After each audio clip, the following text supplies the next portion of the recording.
សួស្តីវីដេអូនេះខ្ញុំចែករំលែកនៅ view នៃតំបន់ iconic មួយចំនួនដែលស្ថិតនៅជុំវិញ Mount Fuji ដែលតំបន់ទាំងនោះយើងបានទៅ tour រយៈពេល1ថ្ងៃហើយទីតាំងទាំងអស់នោះសុទ្ធសឹងតែជាតំបន់ដែលពេញនិយមសម្រាប់ visitor ដែលទៅទស្សនានៅជុំវិញតំបន់ Mount Fuji view នេះដែលទីតាំងទាំងអស់នោះមានដូចជាបឹង Yamanakako Osino-Hakai Oshi Park និងប្រាសាទ Cherito Pagoda ឬក៏ Fuji Temple ដែលការធ្វើដំណើររបស់យើងគឺតាមរយៈឡានក្រុងដែលធ្វើដំណើរពីតំបន់ Shinjuku ទៅបឹង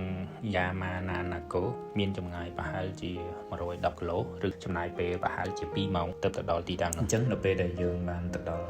ទីតាំងទី1នៃ trip របស់យើងហើយគឺបឹង Yamanakako ហើយយើងអាចចុះទៅផ្ដិតភាពហើយមើលទេសភាពបឹងនេះបានហើយដោយសារបឹងនេះវាស្ថិតនៅជិតជាមួយនឹងភ្នំ Mount Fuji ក៏ប៉ុន្តែដោយសារតែពេលដែលខ្ញុំទៅហ្នឹងគឺអាកាសធាតុអត់ល្អអញ្ចឹងធ្វើឲ្យផ្ទៃខាងក្រោយនៃបឹងនេះគឺអត់ឃើញមានភ្នំ Mount Fuji នោះទេក៏ប៉ុន្តែយើងឃើញថាទេសភាពនៅទីនេះ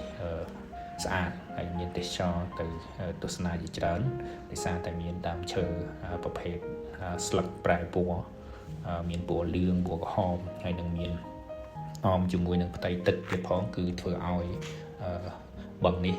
ទាក់ទាញភ្ញៀវទេសចរជាច្រើនទៅទស្សនា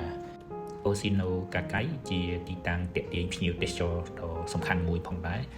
ដែលទីតាំងនេះស្ថិតនៅជិតភ្នំ Fuji ហើយពួកខ្ញុំក៏បានទៅទស្សនានៅតំបន់នេះដែរនៅពេលដែលយើងចូលទៅដល់តំបន់នេះហើយគឺឃើញថានៅទីតាំងនេះមានទេសភាពស្អាតមានស្រះទឹកហើយទឹកថ្លាហើយក៏ដូចមានអគារបែបសល់ពីជំនាន់មុនដែលធ្វើឲ្យភ្ញៀវទេសចរអាចទៅថតរូបកម្សាន្តចំណែកឯឧទ្យាន Oshi Park គឺជាសួនដ៏ស្រស់ស្អាតដែលស្ថិតនៅជាប់នឹងបឹង Kawaguchiko ហើយតំបន់នេះក៏ស្រស់ស្អាតមិនចាញ់តំបន់ផ្សេងផងដែរដែលជាប្រភេទឧទ្យានមានផ្កាស្អាតហើយនឹងមានភ្នំហើយនឹងមានបឹងនៅទីតាំងកន្លែងហ្នឹងហើយតំបន់នេះក៏ទាក់ទាញភ្ញៀវទេសចរដ៏ខ្លាំងផងដែរហើយបើអាកាសធាតុល្អគឺយើងអាចមើលឃើញ view ទៅភ្នំ Fuji នឹងបានផងដែរហើយមិនត្រឹមតែប៉ុណ្ណឹងតំបន់នេះគឺ ice cream យើងអាចរកបានហើយមានរសជាតិឆ្ងាញ់នៅទីតាំងនេះអមជាមួយនឹងសួនច្បារដែលមានផ្កាជាច្រើនប្រភេទចឹងទៅឲ្យអារម្មណ៍យើងរឹតតែស្រស់ស្អាតរឹតតែស្រឡាញ់ទីតាំងតំបន់នេះចំណែកឯ final stop របស់ខ្ញុំសម្រាប់ trip រយៈពេល1ថ្ងៃពេញនេះគឺវិហារ Cherito Pagoda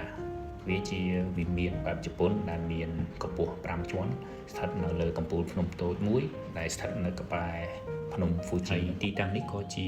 iconic view នៃប្រទេសជប៉ុនផងដែររាល់ភ្ញៀវទេសចរដែលទៅកម្សាន្តនៅប្រទេសជប៉ុនគឺពួកគេតែងតែទៅកម្សាន្តនៅទីនេះអញ្ចឹងដើម្បីធ្វើដំណើរទៅដល់ប្រាសាទនេះបានគឺយើងធ្វើដំណើរប្រហែលជា400ជំហានឡើងទៅលើកំពូលភ្នំតូចហ្នឹងទៅដល់ប្រាសាទហើយថតយក view នឹងផងដែរទន្ទឹមនឹងនៅពាក់កណ្ដាលផ្លូវមានទីតាំងសម្រាប់ធ្វើការលាងដៃលាងមុខដើម្បីស្នើសុំសេចក្តីសុខនិងសុភមង្គលអញ្ចឹងវីដេអូនេះសូមបញ្ចប់តែប៉ុណ្ណេះអរគុណ